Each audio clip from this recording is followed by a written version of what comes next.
바로 볼! 오우! 야!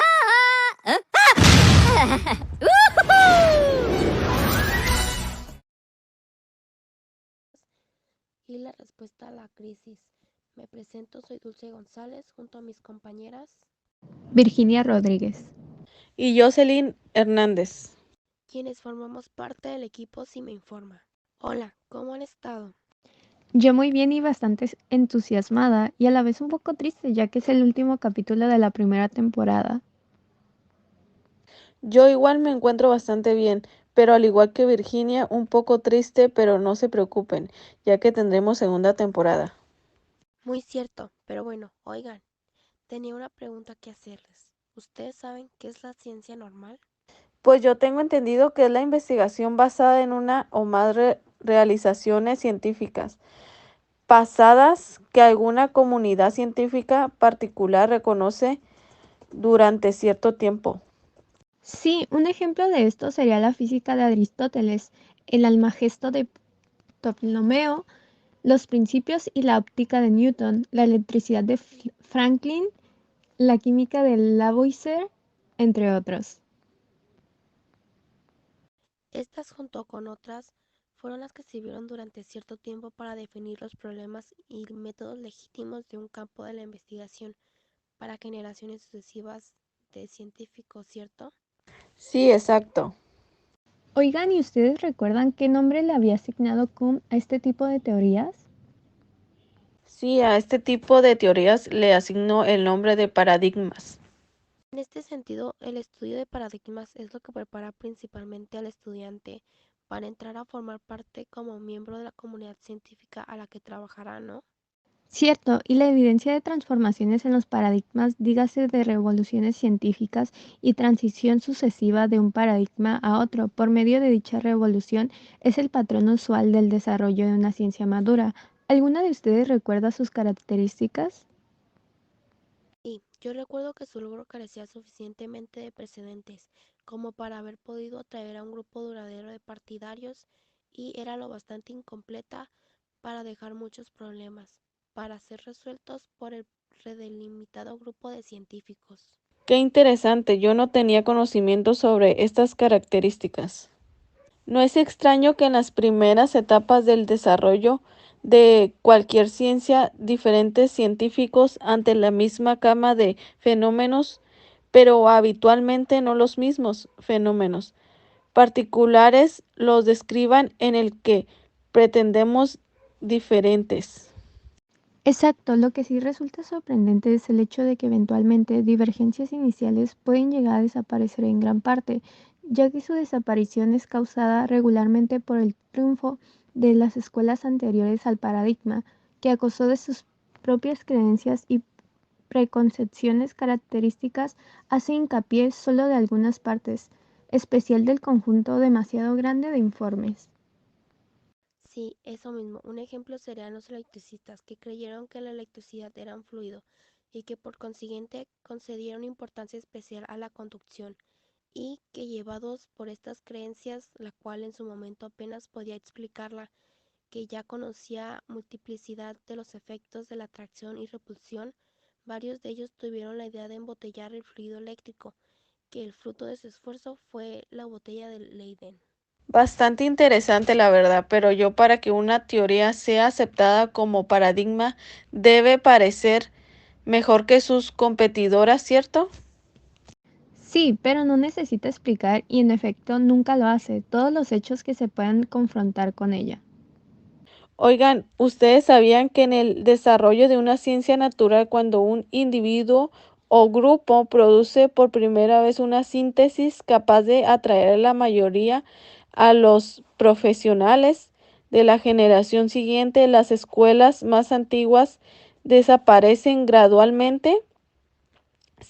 Significativamente, el nuevo paradigma implica una definición nueva y más rígida del campo. Oigan, y por último sobre este tema, ¿ustedes qué conocen sobre las paradigmas de la ciencia?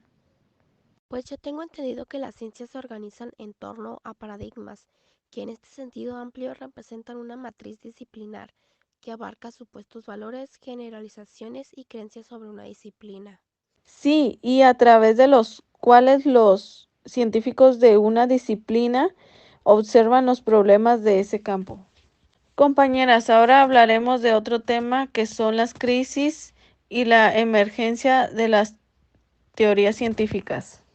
Una vez que el descubrimiento ha sido asimilado, los científicos se encontraban en condiciones de explicar una gama de fenómenos o de explicación con mayor precaución sobre la ciencia, la revolución científica y la crisis. Compañeras, ¿ustedes saben cómo se logró este avance en la revolución científica? Sí, entiendo que se logró descartando ciertas creencias y procedimientos anteriormente aceptados y al mismo tiempo reemplazando esos componentes del paradigma previos por otros.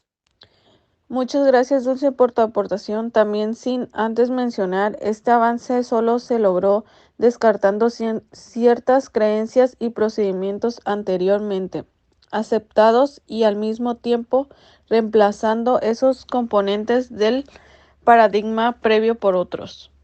Compañeras, ¿cómo fue la comprensión para la teoría científica? ¿Cómo lo asimilaron? Al ocuparnos de nuevas teorías, es también inevitable que ampliemos nuestra comprensión de los descubrimientos. Por ejemplo, las contribuciones de Galileo al estudio del movimiento dependen estrechamente de las dificultades descubiertas, anomalías en la teoría aristotélica, por los críticos escolásticos. Muchas gracias, Virginia. También la percepción de la anomalía es un requisito previo para los cambios aceptables de la teoría o anomalía, desviación o discrepancia de una regla o de un uso. ¿Alguna de ustedes sabe cómo fue el surgimiento de nuevas teorías? Sí, claro, es precedido generalmente por un periodo de inseguridad profesional profunda. Dicha es generada por un fracaso persistente de los enigmas de la ciencia normal para dar los resultados apetecidos. Gracias, Dulce. Quiero compartirles lo que es un famoso cambio paradigma, es el surgimiento de la astronomía de Copérnico.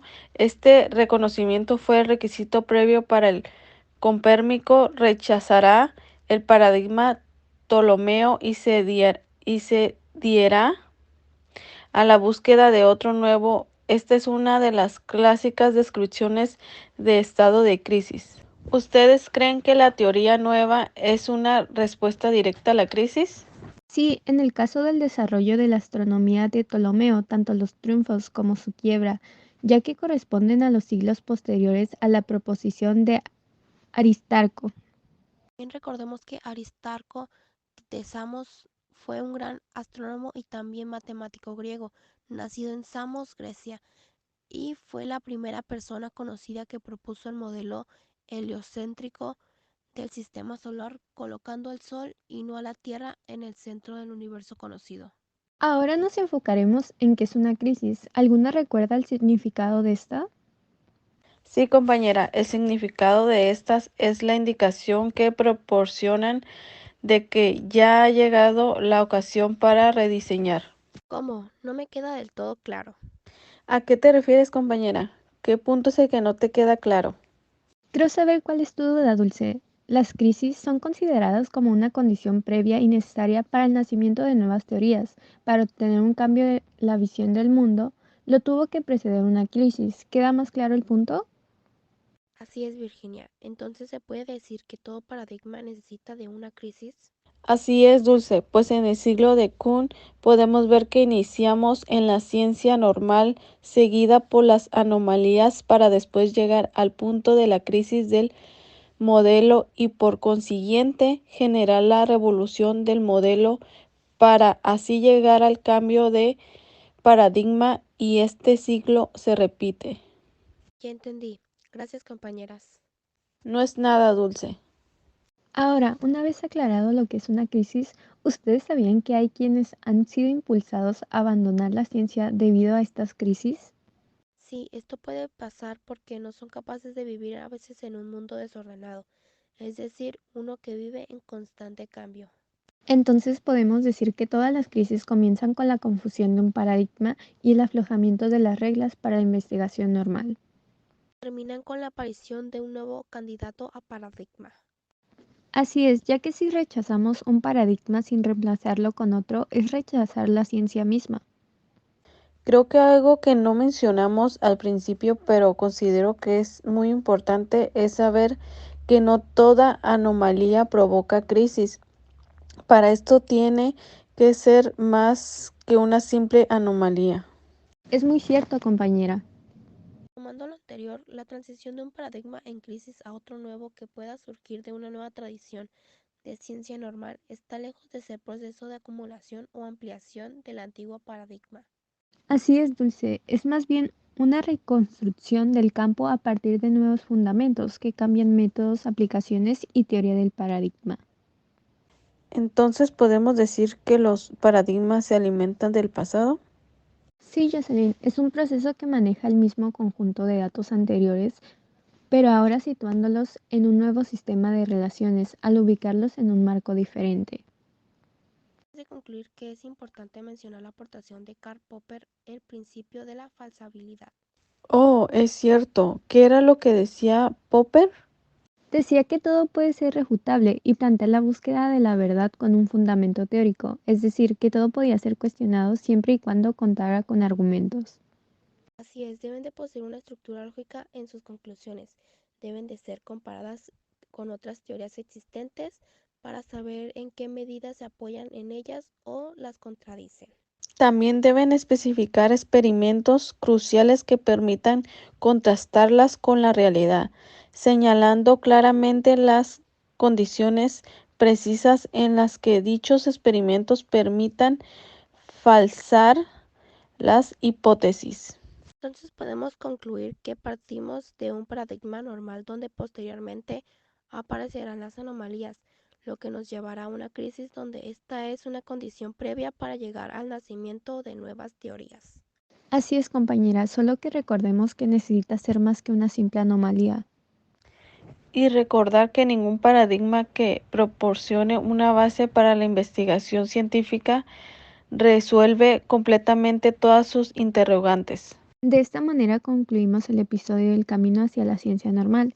Esperamos que el mensaje y los temas tratados en este episodio les permita expandir su conocimiento. Muchas gracias por su atención y su tiempo. Por último, los invitamos a suscribirse al canal para que no se pierdan de temas bastante interesantes como este. Tengan un buen día.